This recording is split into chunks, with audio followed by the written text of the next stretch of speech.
How do you do this to us? Again. Only Christian love. What do you think your children will come and say? Yeah. What is wrong with you? If you can't manage your emotion, seek for help. Go for counseling. As somebody you don't love. Again, usumu abrewa. Baby okoto fa ho. Sebio. Say wali no microphone na ene da. Did you understand what you are saying? Say chirabosom ene da. I mean, are you okay? Are you normal? Pastor Love, Jimmy na onya akura. Pastor Love, Jimmy no na onya akura. Oye sofo di atwam no mani ntwam. Na Christian Love, oye sei. Na wo to no ho na wo di na tem enye fine. Twaso oba eye ungrateful. Eye normal. Oba di usika di. Oba sisiu. Oba di wabro. Na so kwa. Onye dan onye wa ho ode nkoi. Na onye unyansa nkoi. Nyansa kro na de ye adwuma nya sika. E de boa oba no. Onye wa ya okono. Fasa nyansa kro na eye dan e boa wa wo hu bio. Next time na wo boa wo na wo pick up enkonko boa obi baba ya odwan.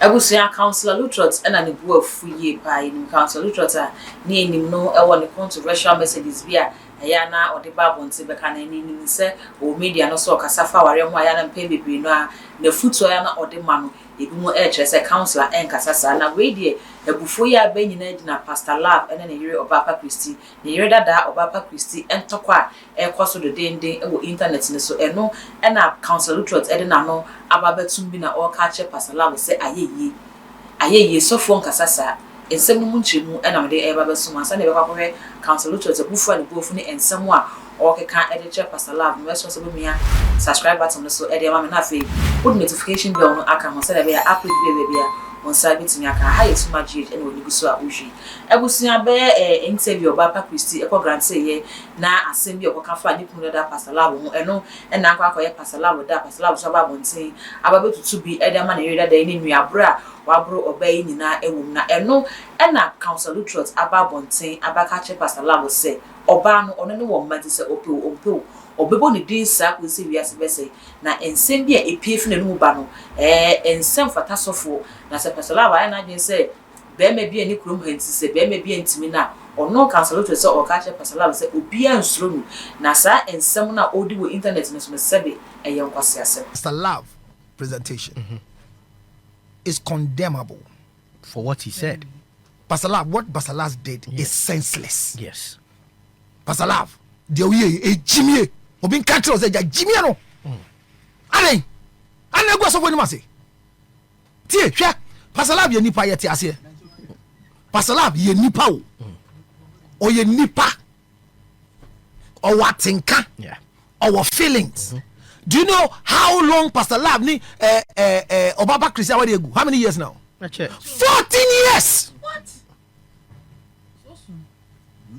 The roof rat, the mess that went on in this country after someone cut down the drain. Everybody spoke. Yakase akogu. This question ye bisa noa Christian Love and ex-wife kasa de slay. Does it deserve this deficient, loose, indecent way of speaking as a man of God? No. Who dare you? Who are you? How do you do this to us? Again.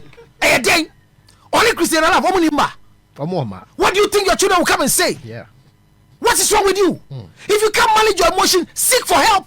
Go for counseling. As somebody you don't love.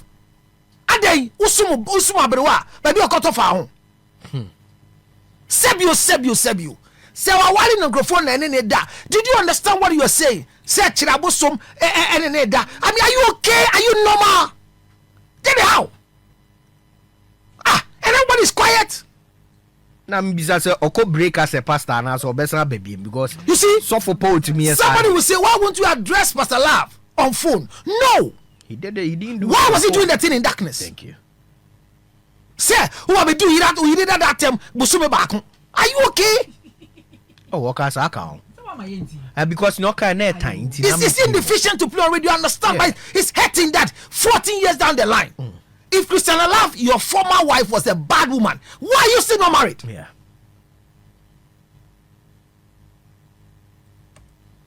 Look, Basala, Obi and Suru. This is Ghana's own. But we and so be a say, hey, Basala, who can I say, Obe radio station, make Kai? Adum FM. Adum FM na amudi ni hu ko Saturday bi. No bo How bedding? What say? Sadia cry electronic door bi ani ha. How bedding say Mama display. You serious? No, but it is not right. It is not right. And yet because she's a woman, but it is not right for such things to come out of the mouth of a man. Yeah. Look, if you are broken-hearted, he says that for the Spirit of the Lord is upon me to heal the broken-hearted. It's a gift in the ministry. You can be broken-hearted. But what I told is, what can I say? I see now, Quentin said, "You couldn't carry your boy now." And I see, "Oh, and yes, sir." Now, say me cruise what charm ya. Me no cry na. Ya bon. Yeah. But you can't say onupono or when him kakra send me. It was just a passing joke. Now say, "Mama boarding baby, what do you mean?" That is your ex-wife. Obe boarding sa. Why you ask go by so no woman. And this is why I tell people, before divorce, seek for counseling. During divorce, seek for counseling. After divorce, seek for Abusia enye Councillor Lutterodt nkwa and the both Pastor Love. No question say Jonas so say ni enim so lo dia say bia baga na ha say e beto internet no so ne dia e no e yard mo so camera si so ba warm up e dey ma Pastor Love pa bo na adwene e dey ama no. Yeah, Mati sensemo cause social media no so. But you know me, I got you covered. I got you very, very, very much covered. Obaso anu a share no kre no. O share no kre no more. Mebo din. And now this all the we subscribe and so bit me akọ subscribe to Twene Jonas TV the comment ba me kan ama. Na Ghana fo nyina ati. Na sa bodin na Ghana fo nyina ati asema o pa kire. Afi so no mati udin. And I we so send distance so ba mebo din. Na we no Pastor Love, Christian Love, Pastor Love, Jimmy na onya akura. Pastor Love, Jimmy na onya akura. O ye sofo di atwam no mani ntwam. And Christian Love, what you say, now o to no ho na wo di na tem enye fine. Chaso Oba eye ungrateful, eye normal, Oba ji usika di, Oba sisiu, Oba di wabro, na so kwa, onye dan onye wa hoden koi. Ena onye unyansa nkoi, nyansa kro na de ye adwuma nya sika, e de boa Oba no. Onye wa ya okono. Fa sa nyansa kro na eye dan e boa wa wo hu bio. Next time now boa ho now pick it up enkonko boa obi baba ya odwan eno ano no enti se Christian Love enwuma amatwira ama no wa betre TV so se mentro hwe ma no wa betre social media se mentro hwe ma no oti radio so everywhere minute bi aban wasinam Ghana ni bia nim se Christian Love ni di kronim tro ena Ghana ni bia nim se wa na akofa no no ne hwe Oba bia be ma fa no bo anu no ye ya kwase e bi ko fa no odina enu anu no be ma dada na obo anu no oni nkai no enye na sem enti se wo yire ne Christian Love obi anim odi kura ne dane so odi ne dane so e ma na ye popular odi no de hate here everywhere minute bi aban ba sinam odi no de hate here wa na adi sika promote no ena onko bonwum abruchire na boga bi ko chi ni di no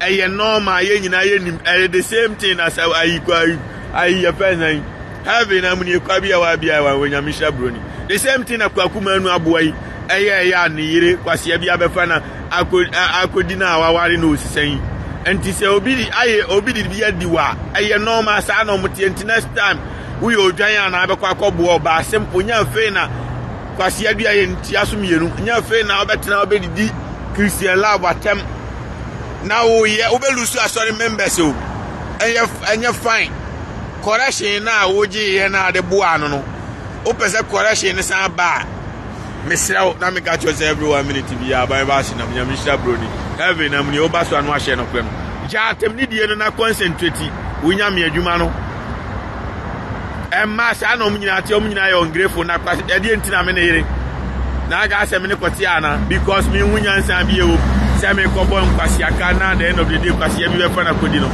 wow because all the Jimmy ko fa ni pa na wo bo ne ho ka o siesie na kwase bi ko fa na kodi no unware na kwase bi ko fa na kodi no enti the what the ntina me di Jimmy ko akọware akọbọ nkwase aka na miniwa kwase bi ko fa na kodi no nyansa bi ya ntina me nam hayi nyasa miniska me be ware petrol me togu me ka me de etime e ware oba o Ghana e man sisi aka tiri me choni yo enti wudi Jimmy akofo oba no abọ ne ho ka ama waji din wo wiase nyina ama ene oyi uboni aye ama kwasia no obefa na odi no mesime ni ano atemo kwasia no anyi wan chichiri Christian love ekon anjichiri nani anjichiri ne nsa anjichiri ne nayo Christian love na ni twemu keka no ye tutu ni ti said ye wo ka no eno coffee three ni twemu go on to was say me wo kunu she ring me ne me ring a she me bag him boga san be chi me di me na ne me nwu nkwasi ama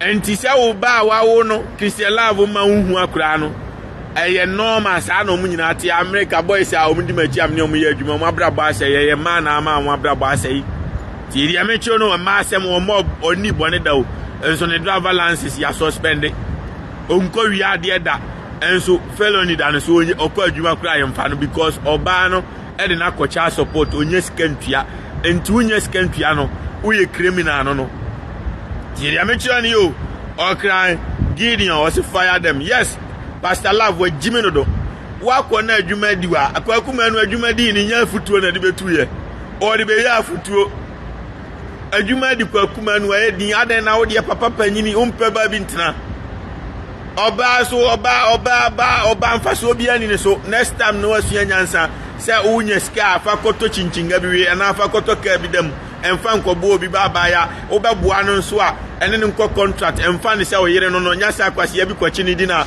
obeye ungrateful onkai obi o de waya mani bia oba bedi wate Ghana ni bia nim se Christian love since okoba adwaman a ofiri wachi onyi di bio because obi anim se nwom no wa na otwerema na obi anim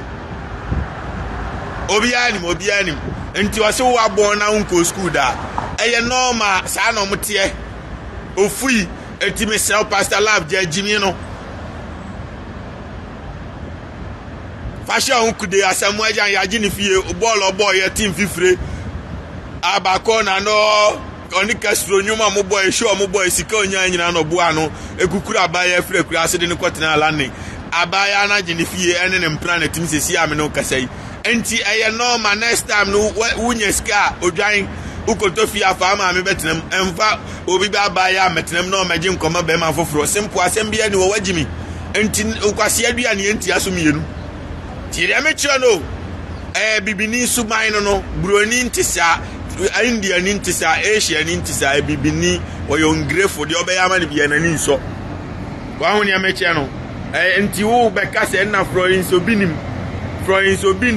on de wadi obinim achi ade no on de wanko dawa ma obi ani no nyo omunyina na Jimmy ema no omunyina Jimmy dio but you 1% we lucky na abenya sa ya sapon oyare ye hwana de nam ne yire edi na be TV so egu na nim ase pa japade ya tiwa na onye ne yire no enete ne ho a ohwe ya sapon enti sa na tie oye 1 by 1 pe enom yo grateful mo appreciate ade a wo ye ma no tiri amechi no enti do majority of them ni nyina opa to rig man to high down fan tinam ye bibia man kwase ye beba be fa na kodi no at the end of the day obesa be do atemonye hwema no tiri amechi no ye enti next time no nya ska no asua nyansa ti Pastor Love wan fa Jimmy ampe ba bia ntana be ye de social media so me ba be fire wo sua nyansa okra Gideon say it's oromai nti abusuan sɛne Twene Jonas so abobɔ na adwen e ma Pastor Love na sɛne nim Twene Jonas on dia bibia sɛ ya na